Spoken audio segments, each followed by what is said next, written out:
Время новостей Татарстана на ТНВ. В студии Алексей Калиничев. Здравствуйте. И вот наши темы.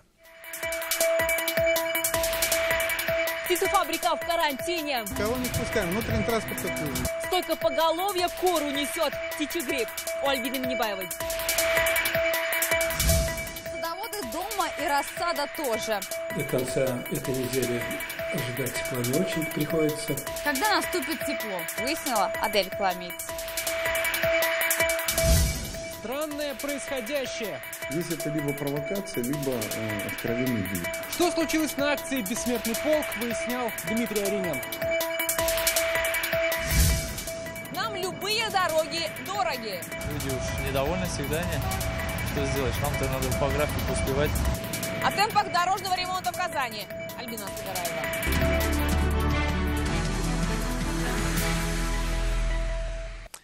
Больше 400 тысяч уничтоженных кур и риск заражения птичьим гриппом. Птицеферма в Лаишевском районе под карантином. Накануне ветеринары подтвердили наличие у кур высокопатогенного вируса. Более того, сегодня официально объявили, что 2500 куриных яиц, возможно, заражены. Столько же были отправлены в школьные и дошкольные учреждения. Карантин сегодня по указу президента введен и в самом поселке, где расположена птицеферма. Альбина Минибаева о крылатом вирусе. Здесь карантин, видите, проезд посторонних машин запрещен. Лаишевская птицеферма теперь под присмотром ветеринаров. Особый контроль здесь 7 мая. Именно тогда заподозрили у птиц высокопатогенный вирус. Накануне по всем анализам он подтвердился. Теперь на территории фабрики только свои. Сейчас полностью перекрыт въезд на территорию птицефабрики. Постоянно дежурят полицейские, которые не пропускают посторонние автомобили, в том числе и нам. За территорию этого шлагбаума уже проезд воспрещен. Въезд только для определенного транспорта, в их числе и машина директора птицефермы. Сегодня комментировать обстановку он не стал. Все въезжающие на территорию автомобиля обрабатываются специальным раствором. Транспорт все же проезжает. Пока еще, чтобы, наверное, 15-20 было. За сегодня?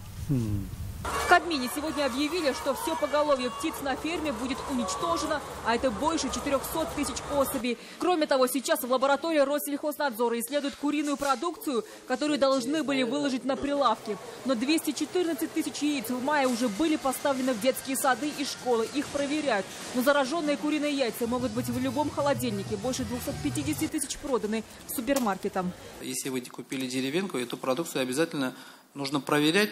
Но я уже сказал, вирус погибает при 70 градусах. Человек заражается в том случае, если грипп мутирует. Так как это новая форма гриппа, опасна она тем, что у человека нет защитной реакции для того, чтобы бороться с этим вирусом. Возрождение из пепла птицефермы возможно только после карантина, а это минимум 3 месяца. Минсельхоз поможет в восстановлении предприятия. С учетом уже дальнейших анализов, они могут возобновить производство и посадка молодняка дальше. Но мы, конечно, безучастными не останемся. Компенсировать зараженные куриные яйца покупателям и оптовикам, возможно, тоже будут. Ветеринары готовят соответствующие юридические документы. Даем уведомление Россельхознадзору. Россельхознадзор обращается в правительство по этому вопросу. Но вопрос будет решаться на уровне правительства. Сейчас ветеринары советуют проверять куриные яйца лаишевской марки в лаборатории и ни в коем случае их не выкидывать. После вспышки вируса врачи пока не зафиксировали случаи заражения человеком птичьим гриппом. Альбина Минибаева, Дмитрий Аринин, Рамзиль Гарипов, Александр Лобанов, Лейсан Мустафина и Амир Залюшев. ТНВ, Лаишевский район, Казань. Птичий грипп обнаружены в продукции Камрегионпродукта набережных Челнов. Это уже лабораторно подтвердилось. Компания регулярно получала индюшатину из Ростовской области. На сегодня основная часть продукции находится на складе. Каждая партия будет проверяться в лаборатории. Если будет подтвержден грипп птиц, то она будет уничтожаться самим предпринимателем.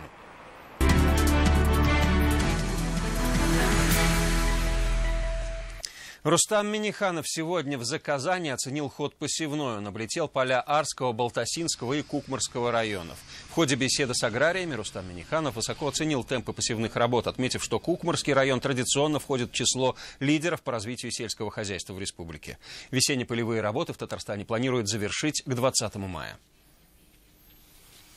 Холодная погода не мешает аграриям, чего не скажешь о дачниках. Рассаду они высадили, но только пока не в огороде, а лишь дома. Май 2017-го обещает стать одним из самых холодных за последние 5 лет. Когда ждать майского тепла, узнала Адель Коломейц. Обычно, да, каждый год уже мы сажали все. Подождем, пока погода потеплеет. Посадили только помидоры, и то в парнике, рассказывает Ирик Хайрулин. В нем тепло, за урожай переживать не стоит. Обычно в мае работы на даче было много. На помощь звали детей с внуками, но в этом году все иначе. Редиску можем посадить, что еще, свекла, капуста. Ждем хорошей погоды. Помидоры уже рассада, там перец. Садовод с большим стажем Фарсил Заединов тоже не торопится. На дачу собирался сегодня утром, но как посмотрел на градусник, передумал. Рассаду пока держат дома. Говорит, помидоры, огурцы и перцы любят тепло. Сейчас не их время. Но есть и те культуры, которые вполне можно посеять и в прохладную погоду. Сейчас можно посеять свеклу, конечно, условия для них есть. Это тоже морозоустойчивая культура, это считается.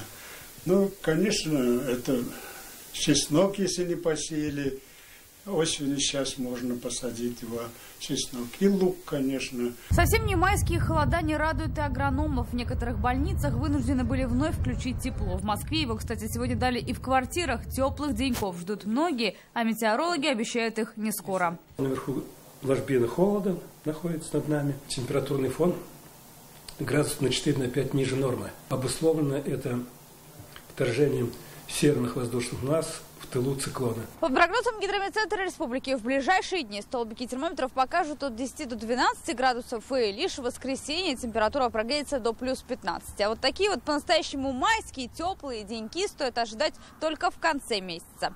Адель Коломейц, Ильшат Мухаметов, ТНВ, Казань. За складирование снега уголовная ответственность. Сразу 3 казанских районных администрации оказались в центре экологического конфликта. Снег вместо отправки в снегоплавильную камеру всю зиму складировался на городских участках. Пока экологи подсчитывают ущерб, прокуратура и Следственный комитет ищут виновных. Лейсан Сабирова оценила масштабы бедствия. Зима ушла, след остался. Разгребать последствия приходится экологам. Очередная проба земли и льда в лабораторию. Результаты предыдущих очевидны. По результатам анализа по превышению ПДК выявлено было и составлено административное расследование. Снег с улиц вывозился субподрядчиками на основе муниципальных контрактов. Складировать здесь разрешил Росприроднадзор. Однако временно, до вывоза в снегоплавильную камеру. Осадки так и осели на площадке. А тут снег складировали, вы знали, да? Что? Ой, без понятия. Теперь почва обогащена элементами из таблицы Менделеева. Фосфат, железо, аммоний, нитрат, нефтепродукты. Экологи выявили 3 таких крупных участка. Особо впечатляют масштабы площадки в авиастроительном районе. Здесь, прямо в центре поселка, организовали целый полигон. Масштабы загрязнения превышают 30 тысяч квадратных метров. С виду пруд с уточками, на деле растаявший снег. Раньше тут стадо большое паслось, и коровы, и все. И теперь вот из-за этого вот мусора, здесь до середины лета вот эта вот свалка, из-за этого вот тоже болото. Комаров очень крупных много. Местные такому соседству не рады, однако площадка уже на протяжении 5 лет и ныне тут. Всю зиму, получается, здесь складировали снег, да? Да, как снег начал, так и вот до весны. Если зимой городские службы рапортовали о тоннах и кубометрах вывезенного снега, сейчас нечистым делом занялись надзорные органы. Прокуратурой направлены материалы Следственного управления Следственного комитета по Республике Татарстан.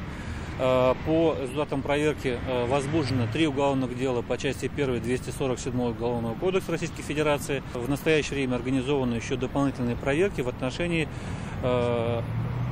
администраций авиастроительного Савинского района, Советского района, Вахитовского и Приволжского районов. Прокуратуре сейчас предстоит определить, кто в снежной цепочке проявил безответственность. Лейсан Сабирова, Ринат Сафин, ТНВ, Казань. На большинстве казанских дорог работы должны завершиться к 10 июня. Сейчас ремонт в активной фазе. Напомним, что стартовали работы где-то месяц назад, где-то уже завершены. Всего же в асфальт закатают 2 миллиарда рублей. Почему покрытие снимают по ночам, а новые кладут только днем, узнавала Альбина Салгараева.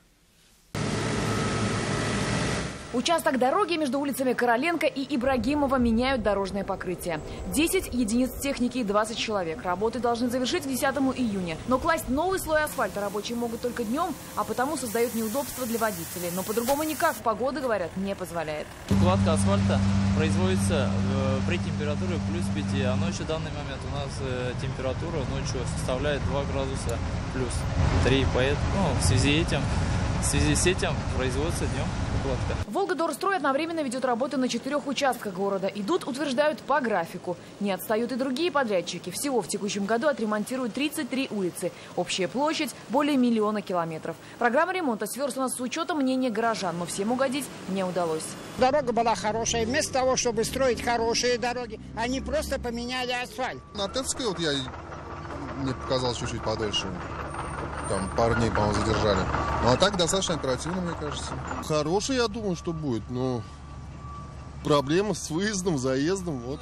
Часть дорог приведут в порядок с учетом маршрута предстоящих Кубка Конфедерации и Чемпионата мира по футболу. График работы и перечень всех улиц, на которых пройдет ремонт, есть на сайте Казанского исполкома. Помимо ремонта идут работы и над дорожной инфраструктурой. В этом году впервые обратили внимание на участки, на которых чаще всего происходят дорожно-транспортные происшествия. На таких участках появятся дополнительно светофоры, дорожные знаки и нанесут разметку. Альбина Слугараева, Игорь Романов, ТНВ, Казань. Вы смотрите новости Татарстана. Вот о чем речь пойдет далее. Странное происходящее. Здесь это либо провокация, либо откровенный бунт. Что случилось на акции «Бессмертный полк», выяснял Дмитрий Аринян. Выбежал на поле, попал за решетку. Вот этот пенальти реализован. О ужесточении мер безопасности в Кубку Конфедерации узнал Сергей Хайдаров.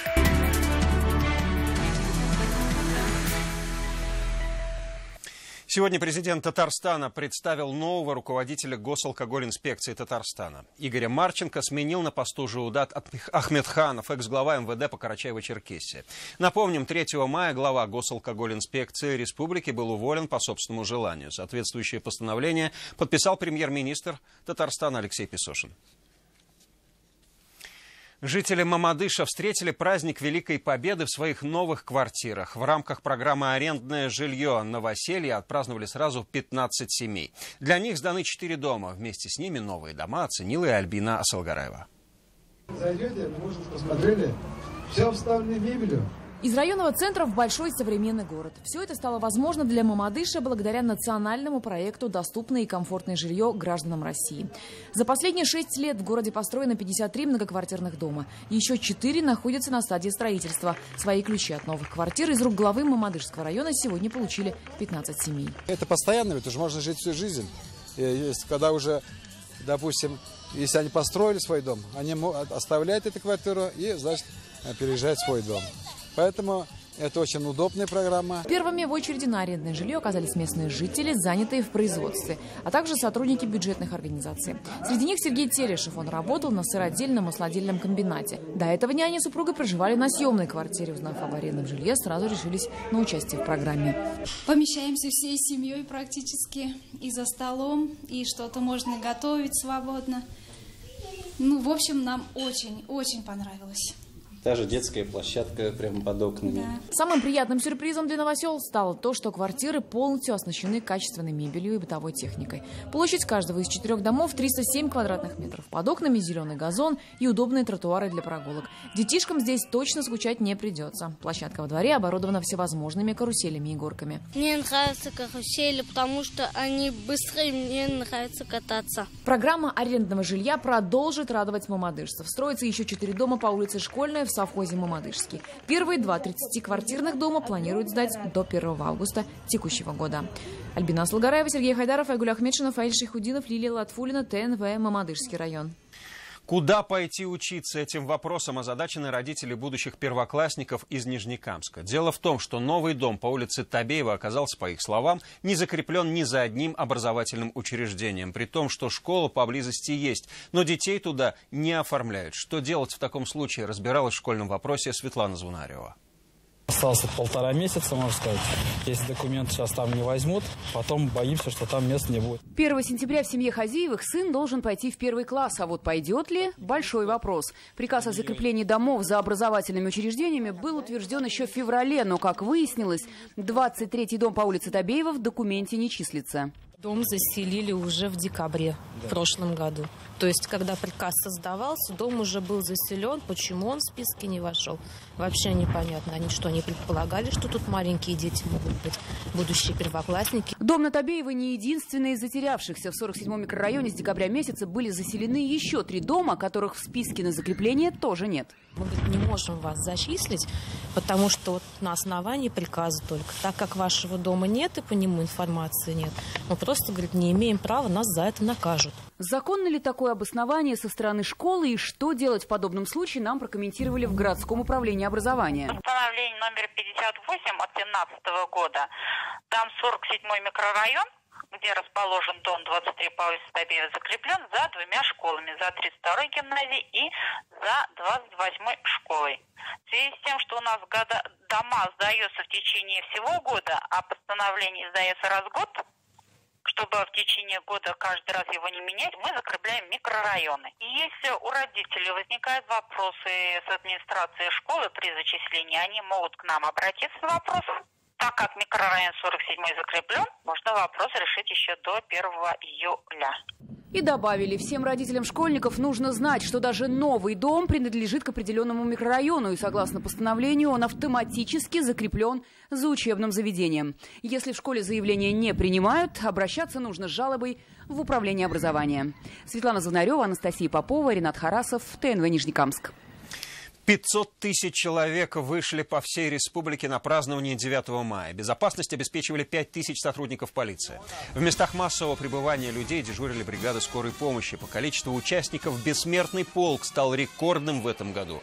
К акции присоединились 120 тысяч только в Казани, 60 тысяч в Челнах и 27 тысяч в Нижнекамске. Как никогда активны были и сельские районы республики. На фоне всеобщего праздника, который может ассоциироваться только с самыми патриотическими чувствами и мыслями, когда каждая семья, каждый ребенок по праву гордится своими предками, одно из интернет-изданий предложило свою версию организации «Бессмертного полка» в Казани, выложив видеосюжет. Кому-то было нужно убедить, что 120-тысячная армия людей, которая присоединилась к бессмертному полку, вышла по принуждению. Эксперты, которые сегодня просмотрели эту видеозапись, задались вопросом, не провокация ли это. И указали несколько признаков. Дмитрий Аринин, который вчера сам весь день освещал праздник Победы, сегодня сам задался этим вопросом. Вам дали, по-моему, да? Да, дали просто как бы пройтись. А вы не знаете, да? Ну, как бы знаю, но сказали как бы... Это либо провокация, либо откровенный дурь. Такую реакцию вызывает происходящее на видео, где показывают раздачу портретов для участия в акции «Бессмертный полк». И при этом ни те, кто раздает, ни те, кто получает, не могут сказать, чьи это портреты. А кто этот Долгин Алексей? По сути, роликом хотят убедить, что участие в акции было принудительным. А ведь суть бессмертного полка как раз в том, что люди по собственной инициативе встают в строй с портретами своих погибших родственников, участников Великой Отечественной войны, чтобы почтить их память. Захотел бы кто-то, давайте там 1000 портретов сделаем, мы 1000 там человек пригласим и раздадим. Ну и сделали бы все вот так вот, все однообразно, просто в одном месте заказали, в разнобой все рамки. Там в одном месте они зеленые, тут белые есть, серые. И еще, судя по видео, эти портреты малоинформативные, то есть без указаний, кто на фото и где он воевал. Насторожить должно и отсутствие георгиевской ленты, что, как говорят в фотоцентрах, расходится с общепринятыми стандартами. Само движение использует эту символику, и куратор, допустим, здесь в Казани есть, Кирилл Олегович, который курирует это движение «Бессмертный полк», естественно, согласовали. Странным выглядит и внешний вид раздающих портреты. Их нисколько не смущает, что все происходящее снимается на видео. И тут возникает вопрос, а не постановочная ли это съемка? Говорить о каком-то огромном сгоне казанцев, татарстанцев не представляется возможным. Вот именно это будет как раз провокацией, если так кто-то будет говорить. Если бы не было желания людей туда прийти, 120 тысяч не собрались бы просто. Вчера мы шли в одном строю с участниками акции, и нужно было видеть лица людей и слышать те слова, которые они говорили о своих погибших близких. Наш дядя. То, что мы сегодня живем в мирной стране, это заслуга именно наших дедов, их прадедушек. Это наш долг. Без прошлого нет будущего. Мы должны помнить наших родителей, наших дедов. Да кому это надо было представить, что 120-тысячное участие в бессмертном полку было принудительным? Дмитрий Арин, Рамзиль Гарипов, ТНВ, Казань. 9 мая многие снимали видео, вот только цели были разные. Пусть не серьезные, но очень добрые ролики появились в соцсети. Шутят по всей стране, и вот только некоторые моменты. Как проехать на Берлин? Куда? А что случилось? С 9 мая! Гитлер капут! Воистину капут!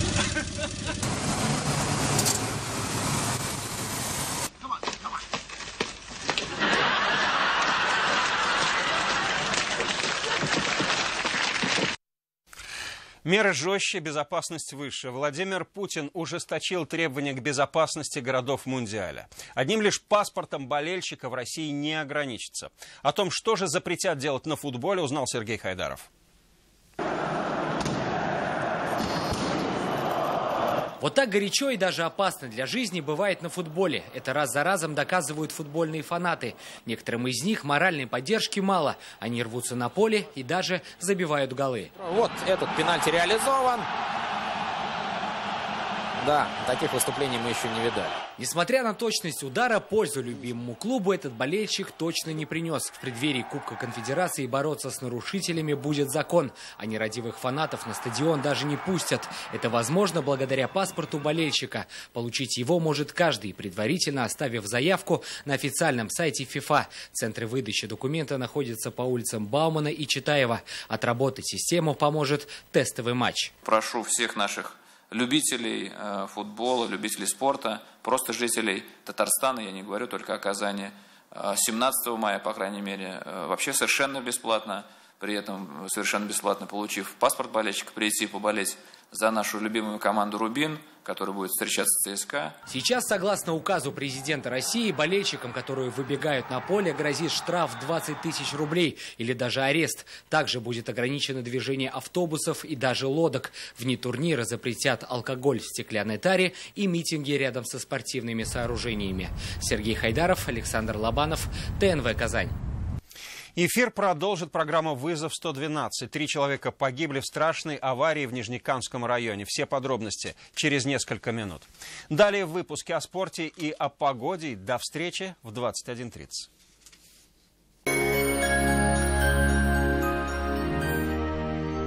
Уверенность в своем здоровье – ключ к долгой и счастливой жизни. Компьютерная томография от 1650 рублей. 590-03-03. Только до конца мая. Лада Веста с выгодой до 30 тысяч. Лада Гранта до 60 тысяч. И X-Ray до 80 тысяч. Подробности на сайте parus.lada.ru. Автоцентр «Парус». КАМ «Энергостройпром» – одно из крупнейших предприятий по производству железобетонных изделий в России. Более 3000 наименований. Модернизированное оборудование, современная аттестованная лаборатория, строгий контроль качества на всех этапах производства. Вот секреты нашего железобетонного преимущества. Продукция поставляется в любую точку России и ближнего зарубежья. КАМ «Энергостройпром» – это стабильность, качество, надежность. Спасибо, что после битв и ранений, после потери горя, нашли в себе силы для новых подвигов. Спасибо за страну, которую вы подняли из руины пепла. Для нас, ваших потомков. Казань-Оргсинтез поздравляет с Днем Великой Победы. Прочность и долговечность. Коронка из металлокерамики в городской стоматологии весь май 4500 рублей. 555-44-44. Кредитный потребительский кооператив «Семейная копилка» поздравляет всех с Днем Победы. Только с 10 по 11 мая принимаем сбережения под выгодный процент. Ждем вас по адресу Чистопольская, 55. Дети, что между вторником и четвергом? Скидки в пятерочке! Пятерочки каждую среду. Всем родителям с детьми скидка 10%. Приходите в среду за покупками всей семьей. Пятерочка выручает! Мобильная связь «Летай» для атлетов, для автолюбителей, для экстремалов, для меломанов. Это большая сеть 4G. 50 гигабайт 4G за 180 рублей в месяц. Весь май в Мебельграде распродажа. Скидки на 100% мебели. Птицефабрика «Челны Бройлер» начала продажу цыплят-бройлеров оптом и в розницу. Стройбаза 8. Телефон 74 77 57. Внимание! Срочная ликвидация склада новых Nissan. Скидка 180 тысяч не предел. Подробности в автоцентре «Марка». Звони 4 пятерки 3 единицы. Мы вместе делаем радио. Ты выбираешь лучшую музыку. Ты выбираешь новости онлайн. Спасибо за твой выбор. Болга Радиосы. Мы первые в Татарстане.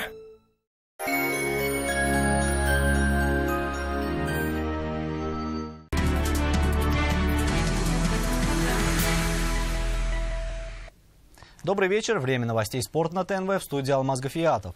Президент России Владимир Путин подписал указ об усилении мер безопасности на время проведения чемпионата мира по футболу и Кубка Конфедерации. Документ размещен на официальном интернет-портале правовой информации. В принимающих городах, в том числе и в Казани, будут ужесточены правила регистрации граждан. С 1 июня по 17 июля 2018 года на территорию ряда принимающих матчей чемпионата мира по футболу городов будет ограничен въезд автобусов. Также усиление мер безопасности затронет продажи алкогольной продукции в стеклянной таре и проведение массовых мероприятий. А тестовый матч на Казань-арене пройдет 17 мая. На игру Рубин ЦСКА можно попасть, оформив специальный паспорт болельщика на сайте fanid.ru. К новостям хоккея. Сборная России в эти дни находится в Германии на чемпионате мира. В День Победы хоккеисты и тренеры национальной дружины возложили цветы к мемориалу в Зигбурге, где захоронены советские пленные. Местным русскоговорящим жителям удалось привести в порядок захоронение, и теперь они посещают его каждый год 9 мая. В этот раз День Победы пришелся на будний день, и простых жителей Зигбурга на кладбище было совсем немного. Но буквально каждый из них благодарил хоккеистов сборной за победу над Германией. Кто-то даже специально принес российский флаг, чтобы оставить на нем автографы. Что касается чемпионата мира, наша сборная пока идет без поражений. В преддверии Дня Победы была обыграна местная команда Германии. Сегодня подопечные Олега Знарка сразились против Дании и смогли одержать победу. 13 мая запланирована встреча со сборной Словакии. Вратарь Вася всю игру старался, в мыле весь. Я, если честно, только подумал, что на лавке, когда сидел, нужно вратарю помочь, чтобы на 0 отстоял. Уверенность, приятно все-таки. Ну и тут подрасслабили булки. Будем стараться такого не допускать больше, потому что хорошо, что был большой отрыв, а так-то так нельзя играть. Тем временем велогонщик из Набережных Челнов Ильнур Закарин, капитан команды «Катюша», занял второе место на 4-м этапе престижной шоссейной многодневной гонки Giro d'Italia. Спортсмен преодолел дистанцию 181 километр за 4 часа 56 минут и 17 секунд. Победителем этапа стал словенец Ян Поланс из команды Team Emirates. Третьим финишировал британец Герайнт Томас Team Sky. После 4 этапов в лидеры вышел Боб Юнгельс из Люксембурга. Вторым идет Томас, третьим его земляк Адам Йец. Следующий этап состоится сегодня. Отметим, что многодневка Giro d'Italia, которая проходит в юбилейный 100-й раз, завершится 28 мая. И это все новости спорта к данной минуте. Будьте здоровы и занимайтесь спортом. До свидания.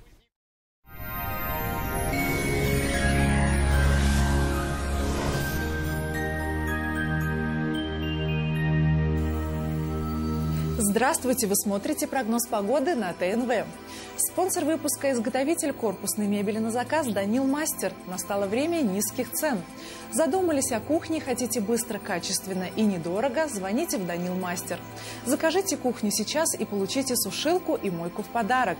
Установка и доставка кухни также бесплатны. Данил Мастер, Казань, Восстание 23, телефон 2-167-166. А теперь поговорим о погоде. Погода пока не радует жителей Татарстана, и в предстоящие сутки вновь ожидается понижение температур и осадки. По данным Яндекс.Погоды, на юго-востоке Татарстана ожидается переменная облачность и дожди. Ночью похолодает до 4 тепла, днем до плюс 15. На северо-востоке республики пасмурно, пройдут дожди, ночью будет до 4 тепла, днем же до 7 градусов выше 0. На севере Татарстана будет пасмурно, ожидаются дожди, местами сильные, ночью +3, днем же до 10 градусов тепла. На северо-западе также ожидаются дожди и понижение температур, ночью до 3 тепла, днем же до 6 градусов выше 0. На юго-западе местами дожди, временами сильные, ночью +4, днем же до 9 градусов выше 0. В центральном районе республики пасмурно и сыро, ожидаются дожди. Ночью +4, днем же до 11 градусов выше 0. В последующие сутки ожидается небольшое повышение температур, но и осадки. Спонсор выпуска – жилой комплекс «Приволжский». Это кирпичные дома в чистовой отделке с индивидуальным отоплением в 12 километрах от центра. Цена от 45 тысяч рублей за квадратный метр, чистый воздух и прекрасный вид на Волгу. ЖК «Приволжский» – это кирпичные дома с индивидуальным отоплением от 45 тысяч рублей за квадратный метр с чистовой отделкой. ЖК «Приволжский» – качество по разумной цене. Телефон 561 08 81. В Казани в предстоящие сутки ожидается дождь. Ночью будет до 3 тепла, днем же до +9. Ветер западный умеренный. Атмосферное давление составит 746 миллиметров ртутного столба. Влажность воздуха 84%. Ожидается магнитная буря, будьте внимательны к своему здоровью. На этом наш выпуск завершен. В студии была Маргарита Павлушина. До свидания.